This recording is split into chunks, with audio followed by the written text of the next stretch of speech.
So this is really exciting for me.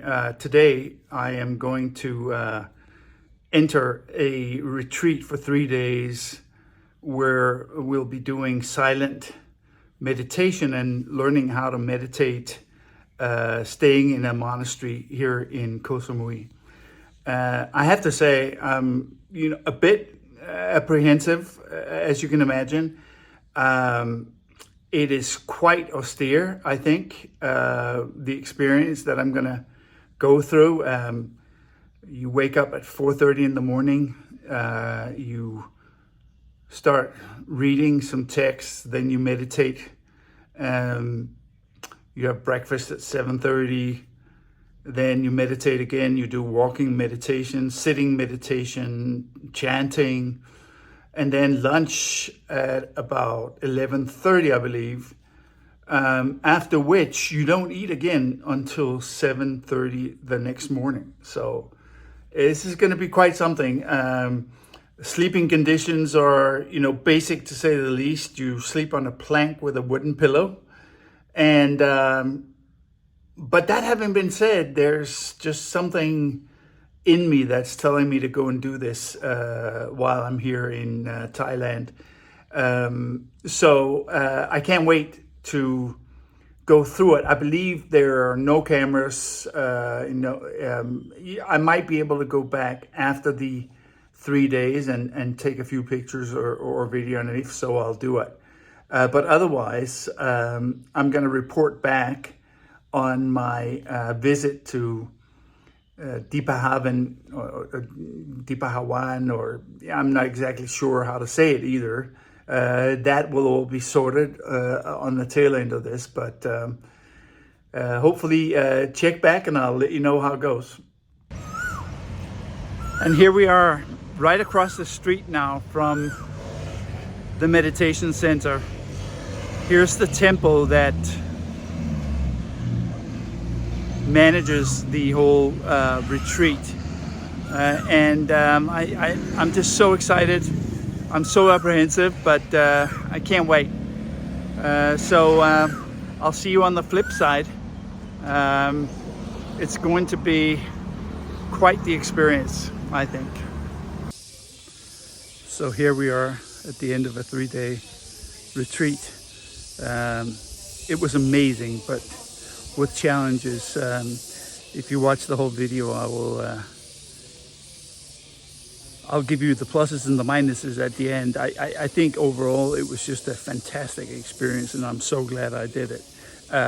Learned a lot, and obviously it's a great foundation, this 3-day course, just to go and do some more investigation of what this whole meditation thing is all about. What I'm going to do now is give you a tour of the property, so you can see where we meditated, where we stayed, where we ate, where we slept, where we went to the bathroom. What a wonderful time. So this area here is the first area that you get to when you arrive at the meditation center. They drive you from the foundation, which is at the bottom of the mountain, and then they take a truck, which you see here, and drive you all the way up to the top. And so this is the area where on a daily basis you will eat your meals, but also where you check in and where you check out. It's a very steep area, the whole area of the meditation center. Some really significant inclines that you walk up and down several times a day, obviously, because you have to take your meals down at the at the cafeteria, or whatever you want to call it. But so this is moving along up towards the meditation center. In this area here, you'll see the temple drum, but also a little further in here to the left from the picture that you see, there is a vegetable garden that the kitchen staff used to get their herbs and spices and vegetables. All the meals are completely vegetarian, delicious, but very, very basic, based on rice, Thai cooking, and they utilize a lot of these vegetables that grow in the garden there. See a couple of the other participants here at the end of the 3 days walking up to get their things. And it's just a beautiful natural setting. It's in the jungle, on a mountain. Apparently they see quite a few different types of animals here, including snakes, scorpions, and whatnot. I didn't see any. We did hear a number of animals in the jungle, at night especially. Some of the geckos have a fairly interesting call that would sometimes interrupt our meditation. This area here now is the area where they have built a stupa, which in Buddhism is generally an area where they keep various Buddhist relics inside. And in this one, I believe that there's some bones kept from one of the most holy monks of the area. You can see the view of the waters around Koh Samui. It's just spectacular to sit up here. One day I was sitting up here on the steps where that person is going down right now, just looking at these yellow flowers here, and I had been intent on watching the palm trees, but there, all of a sudden I hear a bee, and I'm watching this bee go in and out of these flowers, and intently you start, as your mind clears, you really start being able to see so much more about nature than you otherwise would. So I was following this bee in and out of the flowers, wondering how long a flower might last, and when it would run out of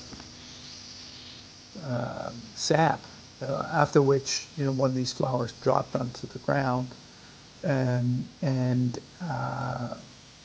all of a sudden I see this ant getting busy with the same flower that the bee had been finding remnants of the sap and coming back and forth. And it was just a whole experience that I think it must have lasted about 45 minutes or certainly half an hour.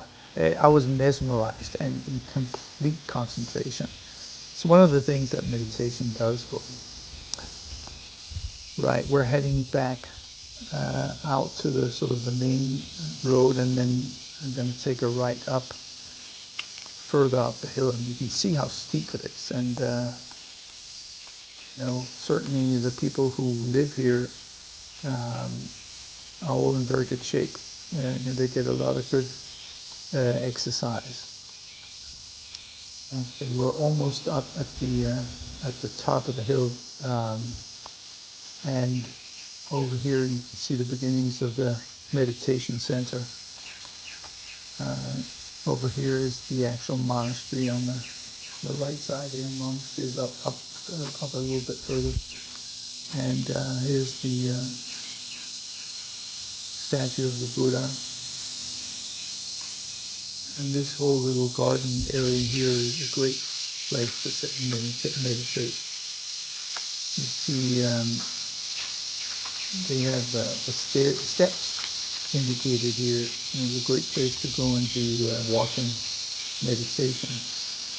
This area here is sort of a rest area where you can sit between meditations when you're just gathering your thoughts. Watering station, and then some directions to the male dormitory as well as the meditation hall.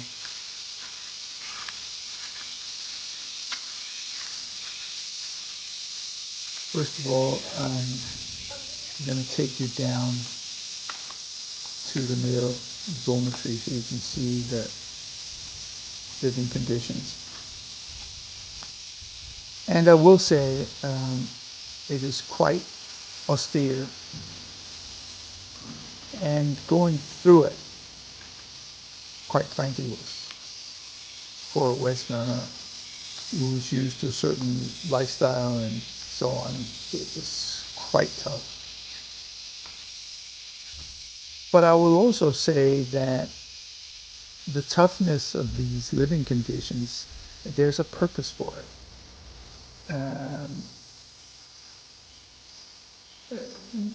You're meant to live in austere conditions, and it's part of the whole program. So it's something that you get used to. Although it was tough, and sleep was sometimes hard to come by. There were 34 participants on this 3-day retreat. I think 12 of those were men. And so we shared these quarters here, and obviously you can hear people snoring at night. And a good piece of advice is to bring earplugs if that's something that concerns you, or that you, if you're a light sleeper. The windows are open right into the jungle, and so you hear all the sounds of the wild through your window, and it's hot. You put up a mosquito net. This was my room here. I had the corner office, as I call it. I had 2 windows, room into. Anyway, you hang a mosquito net, and there is a very thin mattress there. You might be able to see that brown mattress. And you make sure that you tuck your mosquito net in under that mattress. Otherwise, you'll get visited by all sorts of creepy crawlies. I also brought along some mosquito spray, which is another thing I would suggest. Both to spray on yourself, but also to spray the mosquito net. All right, heading down now, further down into the wash area and the toilets. As you'll see, it's just extremely basic. No frills here. Sort of built almost like on cliffside. But there are Western toilets, and in here there are showers, cold water. But you can see the cliffside going up, and that's it. You're outside. It's hot. There are mosquitoes, animal noises, etc., etc. But you get through it. You really do. You do get through it. There were times when I thought, man, I'm not going to be able to do this. But actually going through it and doing it, I think, is part of the whole thing. Okay, we're now back up at the meditation center, which is just essentially a big open hall. And we sat on this floor on little cushions with pillows. The men on the left side here, and the women all on the right side. And then the retreat leader, who was fantastic, by the way. His name is Pierre, just like my name. Ex-economist, has decided to do this full time, and just did a fantastic job for us. We would meet here in this hall. Well, he would wake us up at 4:30 in the morning. We would meet here at 5, start meditating, That was followed by yoga for about 45 minutes. Then more meditation, whether it was sitting meditation or walking meditation. Then some Dhamma talks, which is really just information about Buddhism and Buddha and so on. And then that would be followed by breakfast. Here are the stones in the garden where you can practice your walking meditation, which is really something.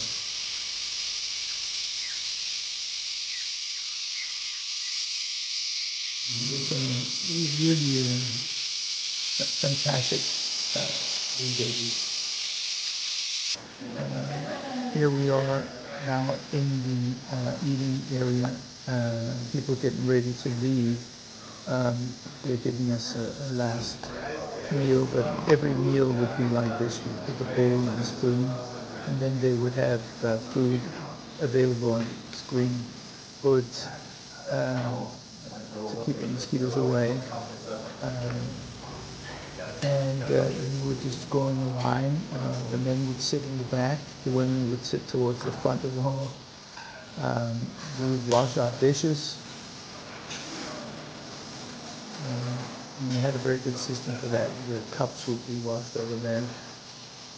Mostly we had cocoa to drink. Here's the cups, cold water, hot water, and these are just people's bags. Now getting ready to go home. Um, So, what are my overall impressions then after this 3-day silent meditation retreat? As you will recall, I was a little bit apprehensive before going. I wasn't really quite sure what it was going to be like. First of all, 3 days, really what amounts to probably more like 48 hours or maybe 50 hours worth of complete silence on our part. The living conditions, the food, the closeness to the jungle and all those things. And yeah, so I was walking into this a little bit afraid of what might happen. But I have to say it was just an incredibly amazing experience, totally eye-opening for me. And I can't explain to you in just a few minutes all that happened, but suffice it to say that I thought I was going in to learn to meditate, but really that's not what it's about. I think what you come away with is a completely different way of looking at life, I'd say, and about how we interact with the world as human beings. And yeah, it's honestly, it's not something that can be explained in 5 minutes.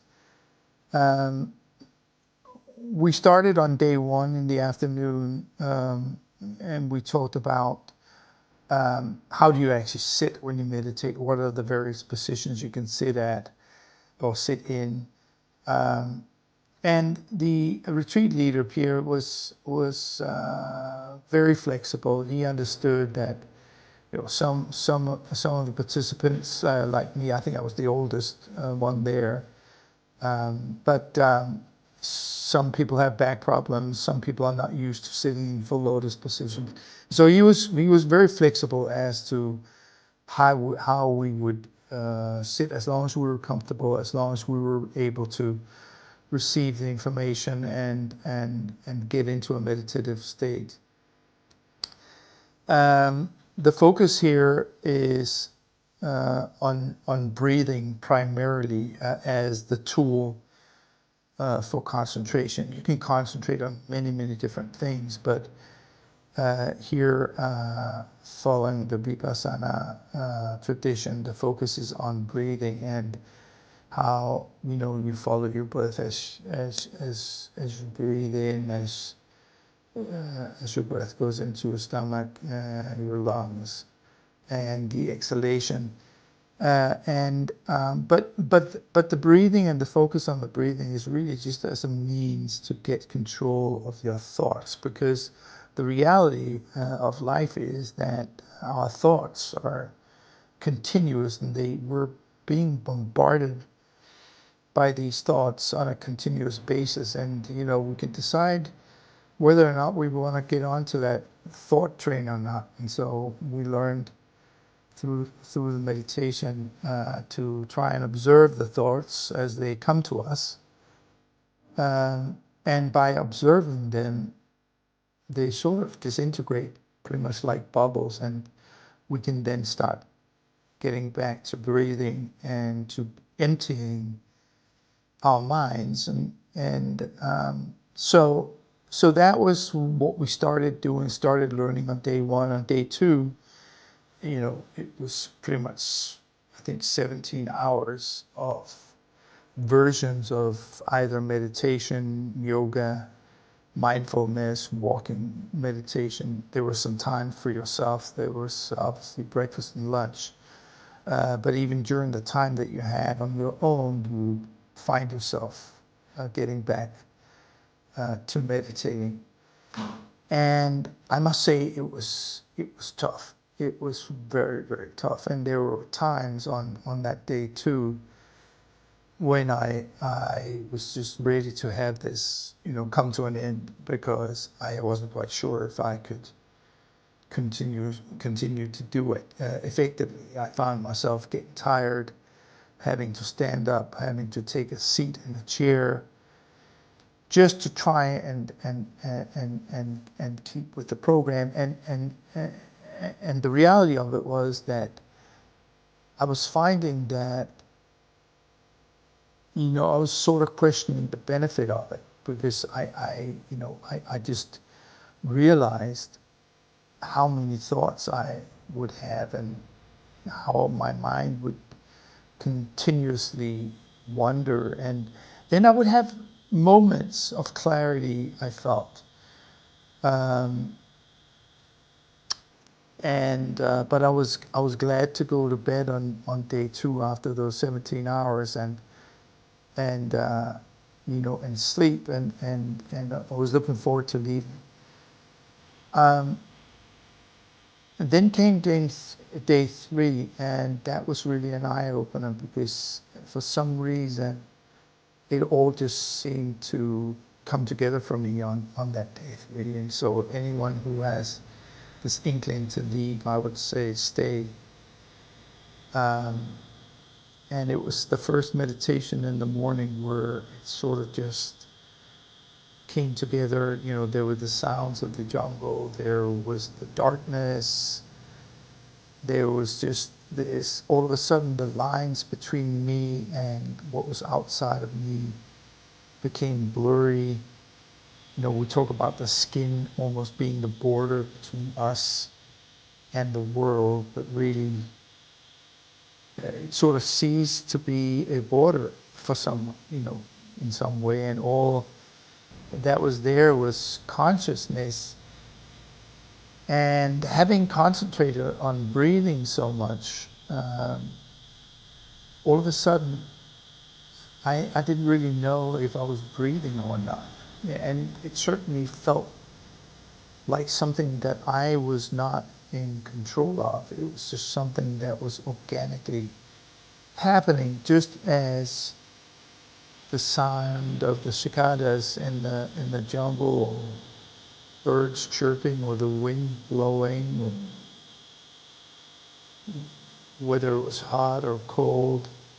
These were all things that I had no control over, and I simply became a mirror of what was going on. And if you learn that you can look at yourself and your mind really as a mirror of everything that's going on. But that also brings into question then, who are you? Because if you're a mirror, you can't really grab onto anything in that mirror. There's nothing there. And that gets us closer to what the goal of meditation is clarity, it's consciousness, it's experience.